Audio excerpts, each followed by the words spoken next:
ยสบายดีอาจารย์ เจ้าสบายดี โดยได้ยินกระซือได้มาเห็นตัวจริงแล้วโคตรดีใจเลย อ่าฮะ ทางน้องเองเนาะจากบริษัทลั่นช่างกันภัยก็ได้ดีใจอยักมาสัมภาษณ์กับอาจารย์ท้องดี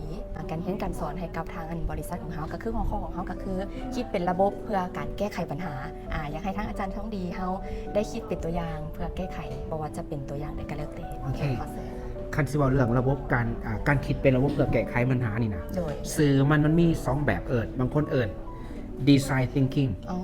บ างคนเอิญ human center design โดย ขบวนการทั้งหมดหันแมนหนึ่งเข้าใจปัญหาโดมความคิดออกมา แล้วตีกรอบปัญหาลงหลังจากตีกรอบปัญหาแล้วสอบหาไอเดียสร้างสรรค์แล้วสร้างแบบทดลองไอเดียอันนั้นอาจารย์บอกกระบวนการทั้งหมดให้ฟังและปัจจุบันนี้คนที่น้ำใส่การคิดเป็นระบบเพื่อแก้ไขปัญหามีหลายๆองค์กรที่เกิดขึ้นยกตัวอย่างที่ปัญหาคนเกิดขึ้นในแมนแท็กซี่ราคาบ่คือกัน โดย และการที่ได้ขี่แท็กซี่นะอยู่บ้านเฮาต้องไปออกลาดเอาแคมทาง โดย แม่นบ่ โดย ฉะนั้นผู้คิดระบบใหม่ก็เลยใส่ระบบแก้ไขปัญหาโดยการคิดเป็นระบบเนี่ยลดเทิงออนไลน์นวัตกรรมขึ้นมาใหม่ยอดการคิดเป็นระบบ อ๋อ แสดงในองค์กรหนึงว่าจะเป็นเบียบการขายรถเบียบการยัดสื่อซ่าเบียบการบริการลูกค้าบ่ได้ดังใจเฮาสามารถใส่วิธีการคิดเป็นระบบนี่นะมาแก้ไข